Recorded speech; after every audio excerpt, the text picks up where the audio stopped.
All right, I think we're good. Thank you all for joining. For those of you that don't know me, my name is Jamie Drennan. I'm one of the productization coaches at Vectorus. And today we're going to talk about why companies think about productization and then why they actually end up taking on a productization strategy and why you should consider it as well. So before we jump into that content, I want to give you guys a quick intro into who we are, what we do. For those of you that might not know us, Vectorus works with professional service firms to help them monetize and productize their intellectual property. And so we partner with you across every step of the journey. So we have organizations developing offerings, working on their commercialization strategy as they take those to market, and then organizations that are transforming to make sure that their culture is going to be one that's helping them be successful with products and not just a culture that's going to support services. So we're going to help you through these things to make your products more successful and to get them to market faster. We have resources that help you with this. So we have a couple of books out, and we have a new book coming out here in the fall. The first book, Productize, really focuses on that productized pathway that you see in the middle. So this is the process that we take you through to go from a service all the way up to a productized service, or product as a service. So kind of the nuts and bolts of the process. After we had rolled this out, we saw a couple years later that we needed those organizational transformation pieces.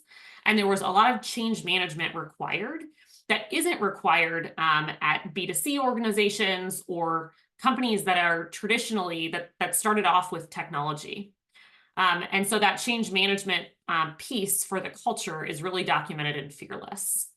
So Vectorus exists and is different than other organizations out there because we specialize specifically in B2B services organizations. Most of the other product management content you'll see out there is, again, B2C focused or focused on tech native products. So I want to get into the main content that we have today. Here is the 8 triggers for productization. And so the top 8 things you guys might see, this might be a reason that you're showing up to this webinar, is just why people even consider productizing. So the first thing being responding to competitive threats. You have a lot of digital first entrants coming out, and that's a big thing that's scaring services organizations. So we want to make sure we can respond to those. We've also seen generative AI kind of booming the last couple of years. And with that, we're seeing organizations come to us and say they're excited about it. There's also a little bit of fear associated with it. And so trying to capitalize on that is a trigger for productization. The next thing is navigating a tight labor market. And so this, we've seen over the years, this is not new in professional services, but with productization, you can keep your same talent, but then serve more customers. And so that's obviously very attractive. The next thing, this one we see probably less often than some of the others, but founders, CEOs that just want a new challenge. A lot of times we see this where they feel like they've plateaued with their services organization, and they just want to try something new out to see if they can get that momentum back and get the growth going again. Next one down here is combating commoditization. So we see this a lot. We have organizations come to us and say, like, I'm just, I can't keep driving my price down. And so this becomes all about helping them differentiate with productization. The next one, we'll talk a little bit more about this here in a minute, is shifting customer preferences. This goes hand in hand a lot of times with that competitive threats that I mentioned. Really, again, digital first entrants coming, and they're also offering some services a lot of times. And organizations are then preferring to get all of their services and products from one place. And that's a shifting preference that we haven't necessarily seen, 5-10 years ago. Next one, this one's very common, is prepping for a founder's exit. We have this frequently. Productization has a lot of benefits. We'll talk about those here in a minute when we're talking about growing the organization, growing the valuation, but trying to get that valuation increase before the founder's exit is something we see a lot. And then the last one is just the influence of growth equity investors. So when you have an investor come in, productization is a strategy that a lot of times they want you to explore to make sure that they can maximize their returns. So for anyone today who's like, yes, these things are things I'm thinking about, then you are in the right place. We'll talk a little bit about if you're thinking about exploring a productization strategy, why it's a good idea to explore. So the business case then for kind of pursuing this productization lane, we'll talk about these 4 areas: growing your business, the changing market conditions, evolving buyer preferences, as well as securing talent. So the first one we're going to cover is growing your business. So we mentioned this one, you want to be able to keep your existing people, but sell more to customers. And so with a service, you require arms and legs. To deliver a service, you need people. To deliver more of that service, you need more people. And so with a product, you obviously are not limited then by the number of people you have. So product companies can grow their revenue 2 to 3 times faster than services-only businesses. We're also seeing a lot of companies that we work with pursue subscription products, and those businesses are growing 5 times faster than their S&P 500 counterparts. Some of the other things you see here, subscriptions are going to increase your customer lifetime value, and then productization overall is going to help you create more predictable recurring revenue. So your growth then is not limited. So we'll talk a little bit about your profit margins as well, right? Obviously, if you don't need to keep adding people and you can really scale that product faster, you're able to increase those profit margins as well. So typically we're seeing services organizations with margins at about 40% is like industry standard. Product companies, even on the low end, are seeing 60%, and some organizations see as high as 90%. So pretty big jumps in profitability by just kind of adding in products. This doesn't happen overnight, obviously, but pretty significant gap there.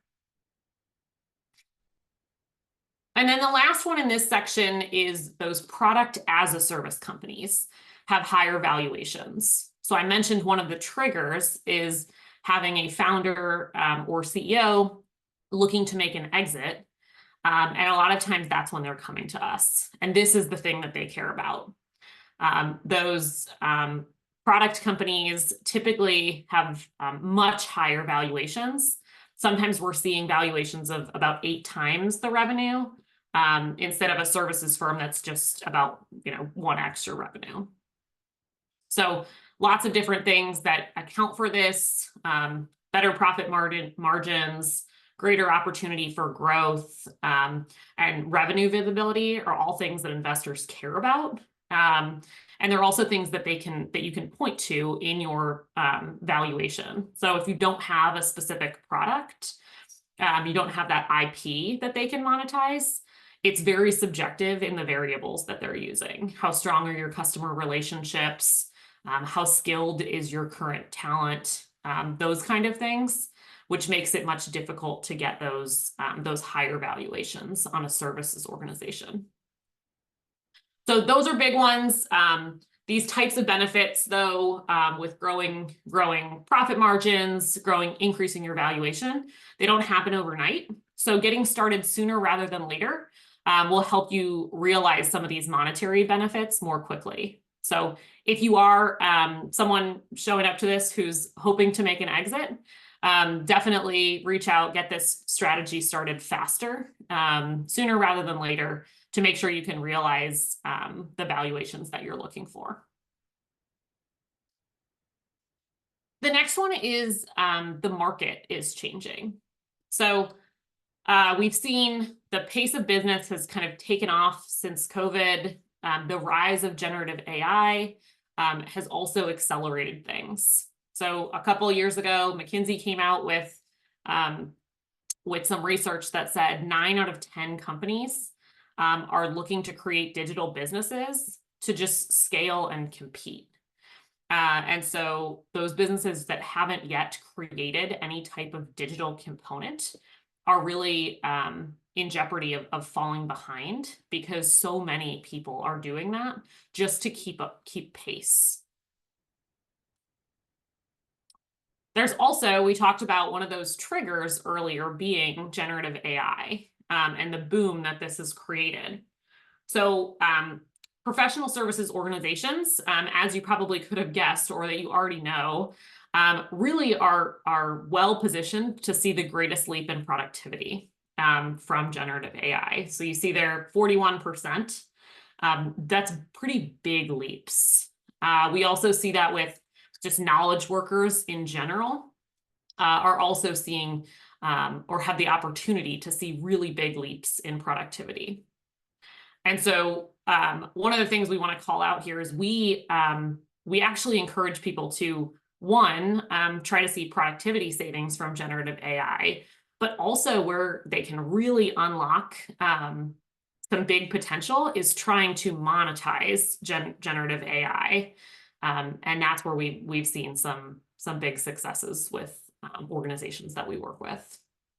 So keep in mind, we like to call this out, that for those of you that might be considering this, a non-decision or kind of inaction really is a decision not to pursue this, not to kind of keep up with the market changes. So we'd encourage you to lean in here and to lean in sooner rather than later, because things just kind of keep evolving from here. The third one here is that buyer behavior has evolved. So buyers are now preferring subscriptions. So you think about your consumer products that you use, it's very normal for us to buy anything as a subscription. You pretty much can buy anything that B2C today subscription, and that's really bleeding over into B2B as well. So we've been hearing more and more lately, there's some research out there that people like them because they're easier to budget for, they're easier to manage within procurement, and they grow in value over time. So you expect the product to get better and better. You're not buying this thing once and then it gets stale. So the subscription market is huge, and it's expected to just continue growing. So buyers really like when they have the option to buy a subscription. The next thing here is that there's research coming out that buyers also are preferring lower touch sales interactions. So I think there are some misconceptions out there that we still need to have this really long, really in-depth sales process that often comes along with buying customized services. But 2 out of 3 buyers in 2021 were opting for more remote, lower touch interactions or self-service. So we've seen a lot of success with organizations that we're working with create a lot of times some lower dollar products that can go on their website, that can offer just additional revenue streams that don't require so much touch from a salesperson. And then the last one is some research that was done last year by DCM Insights, that customer loyalty in B2B is declining. And this a lot of times is going back to the fact that there is so much new technology coming out. There are a lot of digital first entrants.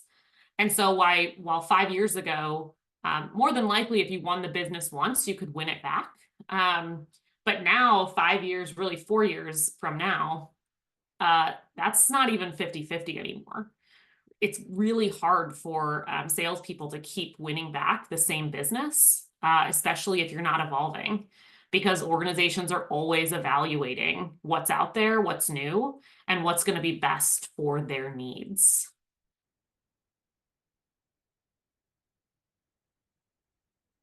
And then the last one here is the customized service model, stranger talent.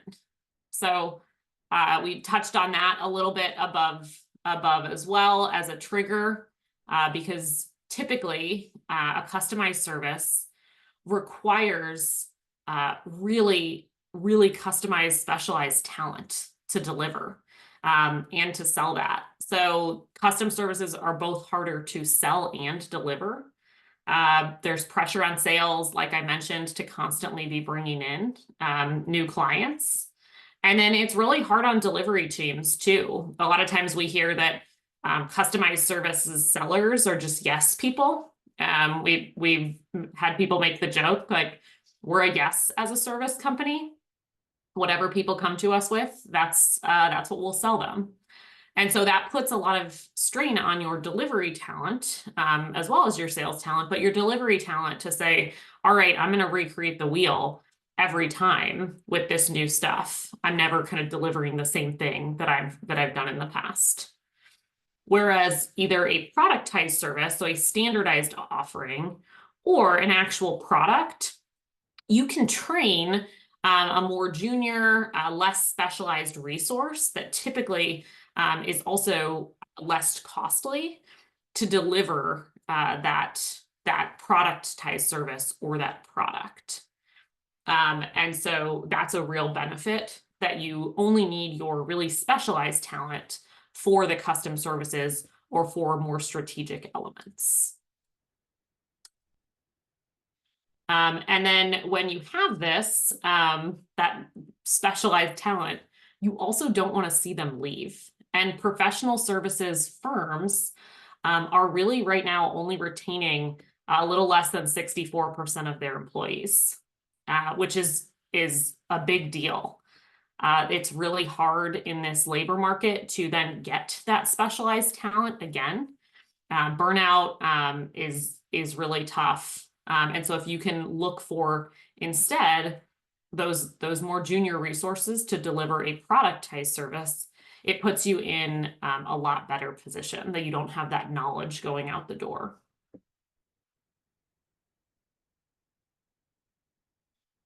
All right, so I'd love everyone now to take out their phone. And before we do kind of key takeaways, grab your phone and scan this QR code here. I'll give everyone a minute to do that. Grab your phone.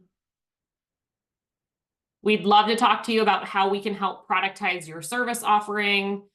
We can show you the process for validating the market attractiveness of potential offerings, for assessing your readiness to productize that offering, and how to accelerate the launch of that product so that you're earning revenue quickly. So I will leave this QR code up here for a minute so that you guys have a chance to do that.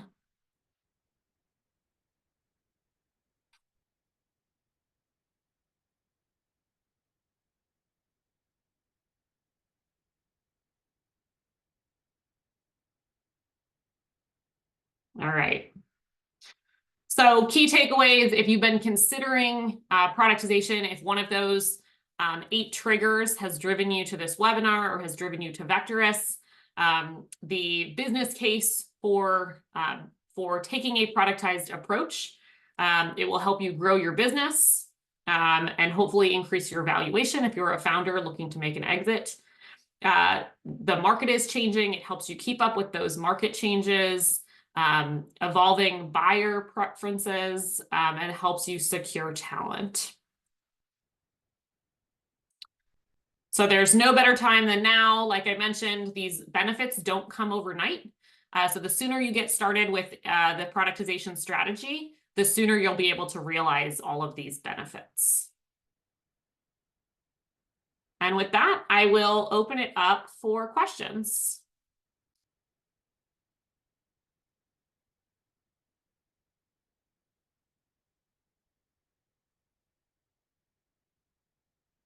Feel free to drop questions in the chat. I will get to them as they come in.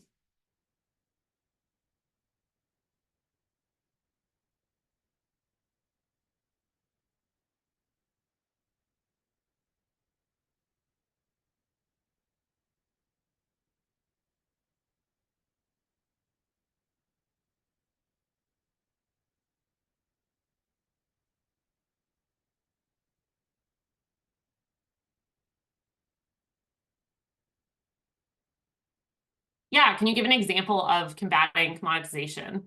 I have an organization right now that works in the um, they deploy techs like human techs out if say someone runs into the McDonald's drive-through.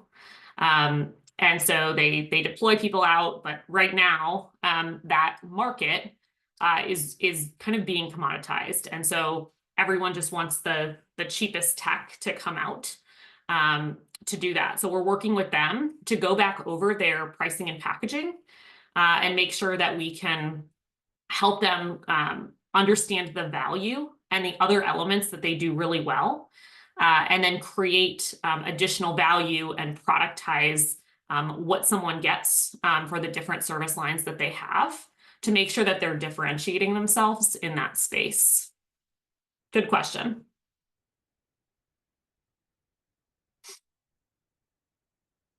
Does this, the other question that we just got, does this approach of productization change for different industries?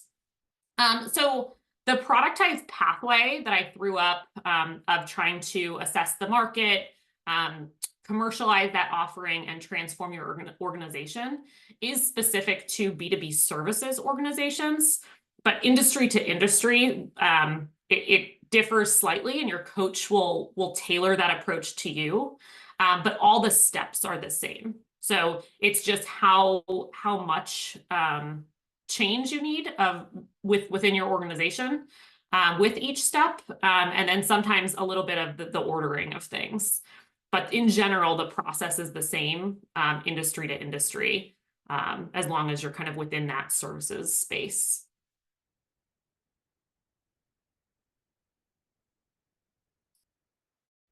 Next question coming in here. In a primary service-based business, how do we identify product opportunities? That's a great question. So we do this in a couple different ways. We have a great workshop that we run for organizations that helps you kind of shake the trees and look at brand new opportunities that maybe are things that people have been thinking about, you haven't yet pursued, as well as identifying services that you do really well. And we run through exercises with key team members to identify and then prioritize those things. And then we'll work with the team on how to go to the market and test those ideas to see which ones are the most attractive for the market and which ones are going to have the best potential for success in the market. So there's definitely a process there, and we have a lot of really good workshops and materials that can help you with that.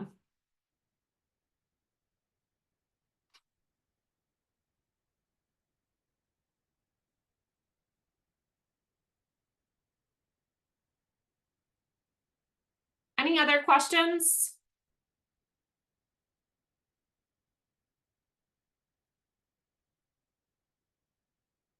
All right, I think that's all. I'll stay on for a couple more minutes in case anyone thinks of a question, but thank you all for joining today. To reach out if you need any more detail on the questions that you asked, or if you want to talk to us one-on-one, and we can talk about how this would look for your organization. Thanks, everyone.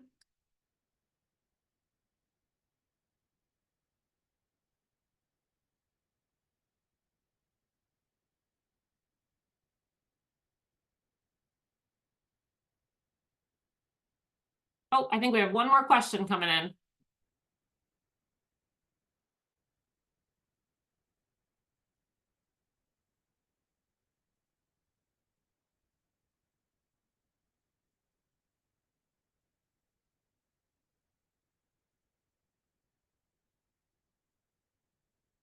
Do you have any advice on how to move from a service resource-based costing model to a product-based model? Yes. So we also run a lot of workshops on pricing and packaging. And we have a commercialized book actually coming out that goes into a lot of detail on this. It comes out in the fall, but we're happy to give you a sneak peek and to meet with you on this. We usually see, I think what you're probably talking about is like time and materials. We see a lot of organizations then move to value-based pricing or pricing tiers for your different packages.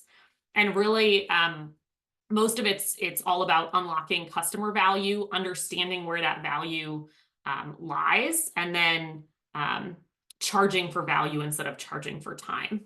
So there definitely is nuance to this. I'm not sure about your specific situation, but happy to talk more about what we would do to help you move from that model as you go forward. But happy to talk more specifics on that.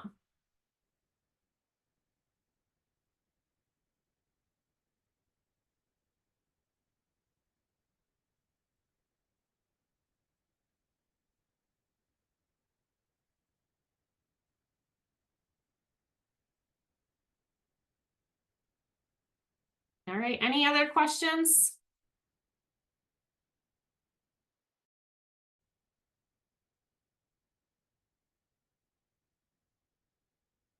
Thank you so much, everyone. Have a great day. Bye.